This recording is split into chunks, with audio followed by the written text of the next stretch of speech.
So this is just going to be a short story reading for you. I don't know how long it's going to take. Hopefully it won't take longer than half an hour, because apparently I can't record anything for longer than half an hour without it being over 2 gigs. So here we go. The monkey's paw. And there's a little subtitle of "Be careful what you wish for, you may receive it," which is by Anonymous. Part 1. Without, the night was cold and wet, but in the small parlour of Laburnum Villa, the blinds were drawn and the fire burned brightly. Father and son were at chess, the former, who possessed ideas about games involving radical chances, putting his king into such sharp and unnecessary perils that it even provoked comment from the white-haired old lady, knitting placidly by the fire. "Hark at the wind," said Mr. White, who, having seen a fatal mistake after it was too late, was amiably desirous of preventing his son from seeing it. "I'm listening," said the latter, grimly surveying the board as he stretched his hand. "Check." "I should hardly think that he's coming tonight," said his father, with his hand poised over the board. "Mate," replied the son. "That's the worst of living so far out," bawled Mr. White with sudden and unlooked-for violence. "Of all the beastly, slushy, out-of-the-way places to live in, this is the worst. Paths are bog and the roads are torrent. I don't know what people are thinking about. I suppose because only 2 houses in the road are let, they think it doesn't matter." "Never mind, dear," said his wife soothingly. "Perhaps you'll win the next one." Mr. White looked up sharply, just in time to intercept a knowing glance between mother and son. The words died away on his lips, and he had a guilty grin in his thin grey beard. "There he is," said Herbert White as the gate banged to loudly, and heavy footsteps came towards the door. The old man rose with hospitable haste, and opened the door. Was heard condoling with the new arrival. The new arrival also condoled with himself, so that Mrs. White said "tut tut" and coughed gently as her husband entered the room, followed by a tall, burly man, beady of eye and rubicund of visage. "Sergeant Major Morris," he said, introducing himself. The Sergeant Major took hands and, taking the preferred seat by the fire, watched contentedly as his host got out whisky and tumblers and stood a small copper kettle on the fire. At the 3rd glass, his eyes got brighter and he began to talk, the little family circle regarding with eager interest this visitor from distant parts, as he squared his broad shoulders in the chair and spoke of wild scenes and doughty deeds, of wars and plagues and strange peoples. 21 years of it, said Mr. White, nodding at his wife and son. "When he went away, he was a slip of a youth in the warehouse. Now look at him." "He don't look to have taken much harm," said Mrs. White politely. "I'd like to go to India myself," said the old man, "just to look around a bit, you know." "Better where you are," said the Sergeant Major, shaking his head. He put down the empty glass and, sighing softly, shook it again. "I should like to see those old temples and fakirs and jugglers," said the old man. "What was that you started telling me the other day about a monkey's paw or something, Morris?" "Nothing," said the soldier hastily. "Leastways, nothing worth hearing." "Monkey's paw," said Mrs. White curiously. "Well, it's just a bit of what you might call magic, perhaps," said the Sergeant Major offhandedly. His 3 listeners leaned forward eagerly. The visitor absent-mindedly put his empty glass to his lips and then set it down again. His host filled it for him again. "To look at," said the Sergeant Major, fumbling in his pocket. "It's just an ordinary little ball, dried to a mummy." He took something out of his pocket and offered it. Mrs. White drew back with a grimace, but her son, taking it, examined it curiously. "And what is there special about it?" inquired Mr. White as he took it from his son, and having examined it, placed it upon the table. "It had a spell put on it by an old fakir," said the Sergeant Major, "a very holy man. He wanted to show that fate ruled people's lives, and that those who interfered with it did so to their sorrow. He put a spell on it so that 3 separate men could each have 3 wishes from it. His manners were so impressive that his hearers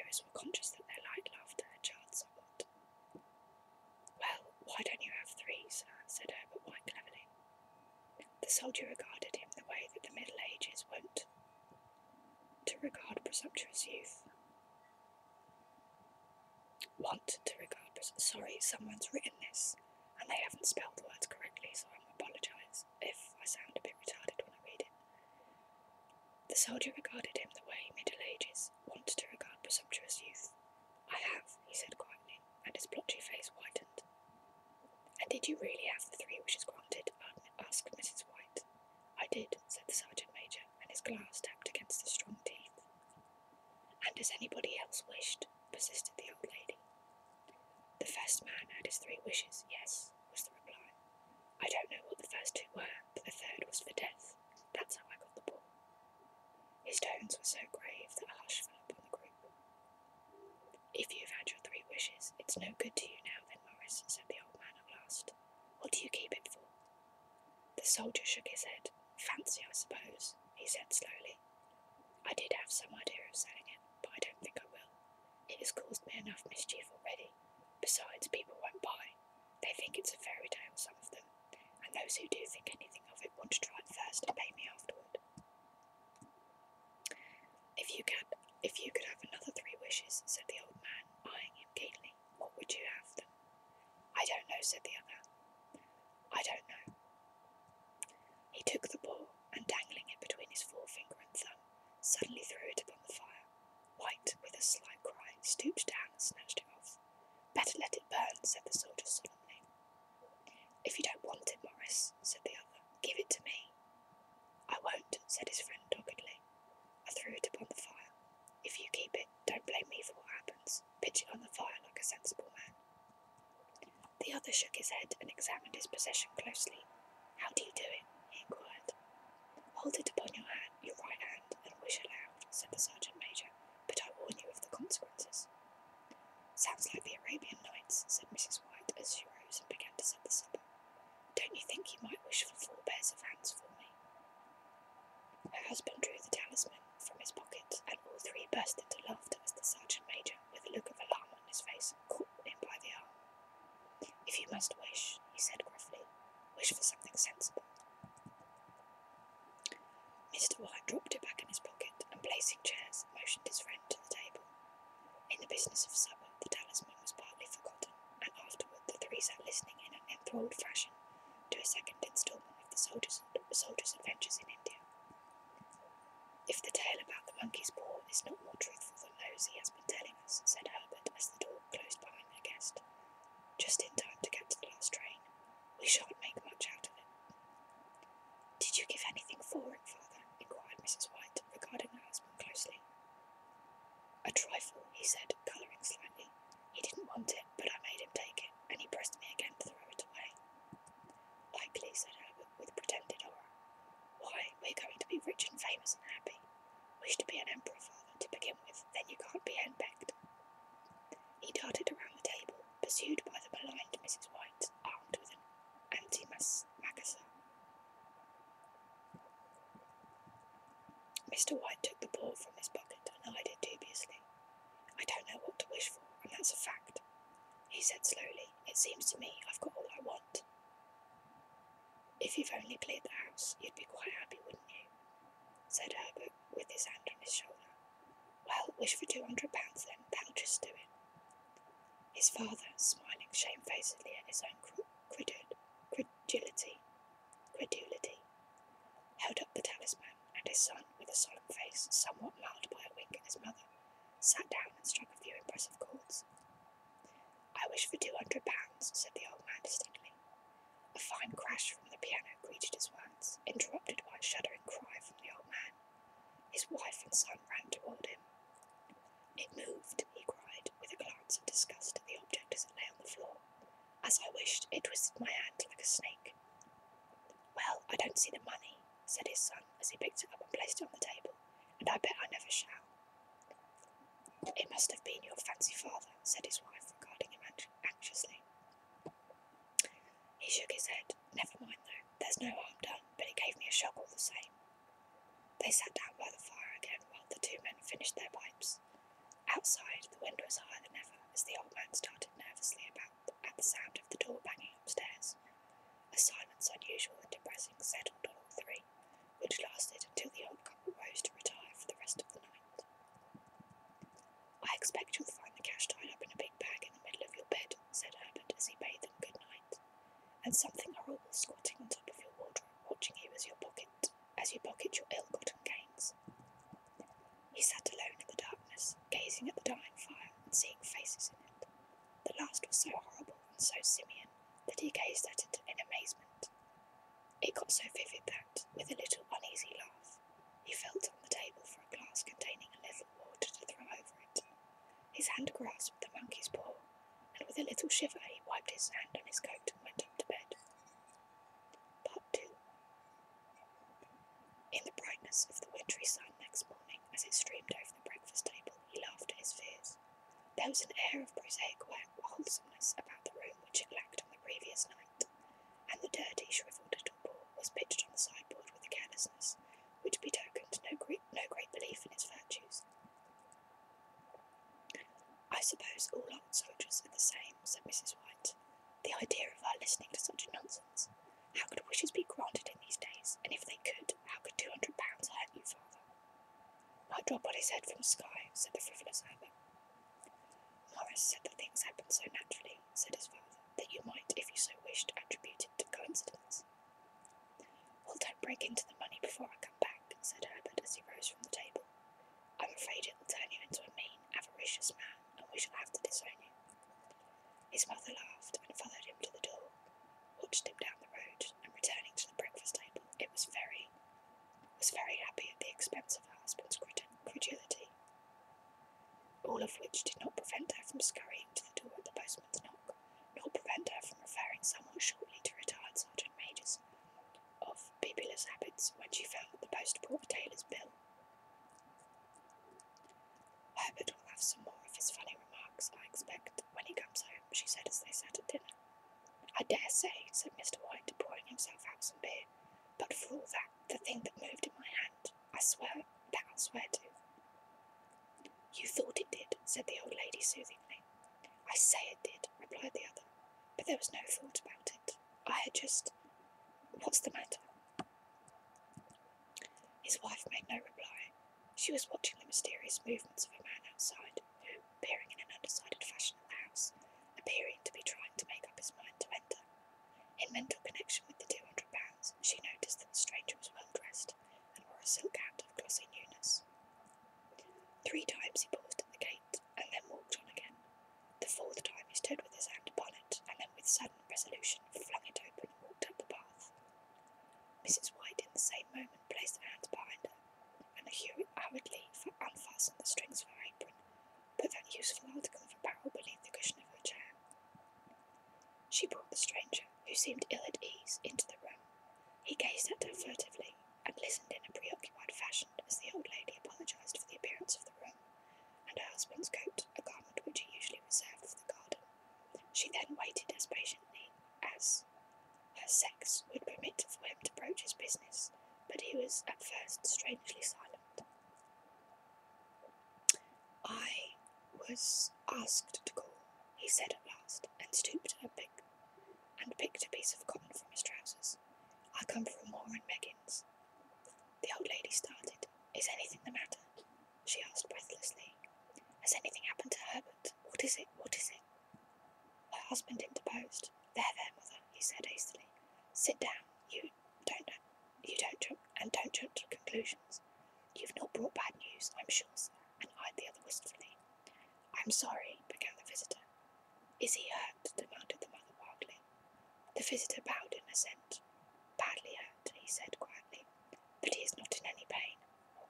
Oh, thank God, said the old woman, clasping her hands. Thank God for that. She broke off as the sinister meaning of the assurance dawned on her, and she saw the awful confirmation of her fears in the other's averted face. She caught her breath, and turning to her slower-witted husband, laid her trembling hands on his. There was a long silence. He was caught in the machinery, said the visitor at length, in a low voice. Caught in the machinery, repeated Mr. White in a dazed fashion. Yes. He sat staring at the window, and taking his wife's hand between his own, pressed it as he had been wanting to do in their old courting days nearly 40 years before. He was the only one left to us, he said, turning gently to the visitor. It is hard. other coughed and, rising, walked slowly to the window. The firm wishes me to convey their sincere sympathy with you in your great loss, he said without looking round. I beg that you will understand I am their only servant. I am only their servant and merely obeying orders. There was no reply. The other woman's face was white, her eyes staring. The old woman's face was white, her eyes staring, and her breath inaudible. On the husband's face there was a look such as friend the sergeant might have carried in his first action. I was to say that Moore and Meggins disclaim all responsibility, continued the other. They admit no liability at all, but in consideration of your son's services, they wish to present you with a certain sum as compensation. Mr. White dropped his wife's hand and, raising to his feet, gazed with a look of horror at his visitor. His dry lips shaped the words. How much? £200 was the answer. Unconscious of his wife's shriek, the old man smiled faintly, put out his hands like a sightless man, and dropped a senseless heap to the floor. Part 3. In the huge new cemetery, some 2 miles distant, the old people buried their dead and came back to the house, steeped in shadows and silence. It was all over so quickly that at first they could hardly realise it, and remained in a state of expectation as though of something else to happen, something else which was too light in this load, too heavy for old hearts to bear. But the days passed, and expectations gave way to resignation, the hopeless resignation of the old, sometimes miscalled apathy. Sometimes they hardly exchanged a word, for now they had nothing to talk about, and their days were long to weariness. It was about a week after that the old man, waking suddenly in the night, stretched out his hand and found himself alone. The room was in darkness, and the sound of subdued weeping came from the window. He raised himself in bed and listened. Come back, he said tenderly. You will be cold. It is colder for my son, said the old woman, and wept afresh. The sounds of her sob died away on his ears. The bed was warm, and his eyes heavy with sleep. He dozed fitfully, and then slept until a sudden wild cry from his wife awoke him with a start. The paw, she cried wildly. The monkey's paw. He started up in alarm. Where is it? What's the matter? She came stumbling across the room toward him. I want it, she said quietly. You've not destroyed it. It's in the parlour, on the bracket, he replied, marvelling. Why? She cried and laughed together, and bending over, kissed his cheek. I only just thought of it, she said hysterically. Why didn't I think of it before? Why didn't you think of it? Think of what? He questioned. The other 2 wishes, she replied rapidly. We've only had one. Was that not enough? He demanded fiercely. No, she cried triumphantly. We'll have one more. Go down and get it quickly, and wish our boy alive again. The man sat in bed and flung his bedclothes from his quaking limbs. Good God, you are mad, he cried aghast. Get it, she panted. Get it quickly, and wish. Oh, my boy, my boy. Her husband struck a match and lit the candle. Get back to bed, he said unsteadily. You don't know what you're saying. We had the first wish granted, said the old woman feverishly. Why not the second? A coincidence, stammered the old man. Go get it and wish, cried his wife, quivering with excitement. The old man turned and regarded her, and his voice shook. He has been dead 10 days, and besides, I would not tell you else, but I could only recognise him by his clothing. If he was too terrible for you to see then, how now? Bring him back, cried the old woman, and dragged him towards the door. Do you think I fear the child I have nursed? He went down in the darkness and felt his way to the parlour, and then to the mantelpiece. The talisman was in its place, and a horrible fear that the unspoken wish might bring his mutilated son before him, ere could escape from the room, seized up on him, and he caught his breath as he found that he had lost the direction of the door. His brow cold with sweat, he felt his way round the table and groped along the wall until he found himself in the small passage with the unwholesome thing in his hand. Even his wife's face seemed changed as he entered the room. It was white and expectant, and to his fears seemed to have an unnatural look upon it. He was afraid of her. Wish, she cried in a strong voice. It is foolish and wicked, he faltered. Wish, repeated his wife. He raised his hand. I wish my son alive again. The talisman fell to the floor, and he regarded it fearfully. Then he sank trembling into a chair as the old woman, with burning eyes, walked to the window and raised the blind. He sat until he was chilled with the cold, glancing occasionally at the figure of the old woman peering through the window. The candle end, which had burned below the rim of the china candlestick, was throwing pulsating shadows on the ceiling and walls, until, with a flicker larger than the rest, it expired. The old man, with an unspeakable sense of relief at the failure of the talisman, crept back to his bed, and a minute afterward the old woman came silently and apathetically beside him. Neither spoke, but lay silently listening to the ticking of the clock. A stair creaked, and a squeaky mouse scurried noisily through the wall. The darkness was oppressive, and after lying for some time, screwing up his courage, he took the box of matches and, striking one, went downstairs for a candle. At the foot of the stairs the match went out, and he paused to strike another, and at the same moment a knock came so quiet and stealthy as to be scarcely audible, sounded on the front door. The matches fell from his hand and spilled in the passage. He stood motionless, his breath suspended until the knock was repeated. Then he turned and fled swiftly back to his room, and closed the door behind him. A third knock sounded through the house. "What's that?" cried the woman, starting up. "A rat," said the old man in shaking tones. "A rat. It passed me on the stairs." His wife sat up in bed listening. A loud knock resounded through the house. "It's Herbert." She ran to the door, but her husband was before her, and catching her by the arm, held her tightly. "What are you going to do?" he whispered hoarsely. "It's my boy. It's Herbert," she cried, struggling mechanically. "I forgot it was 2 miles away. What are you holding me for? Let go. I must open the door." "For God's sake, don't let us in," cried the old man, trembling. "You're afraid of your own son," she cried, struggling. "Let me go. I'm coming, Herbert, I'm coming." There was another knock and another. The old woman, with a sudden wrench, broke free and ran for the room.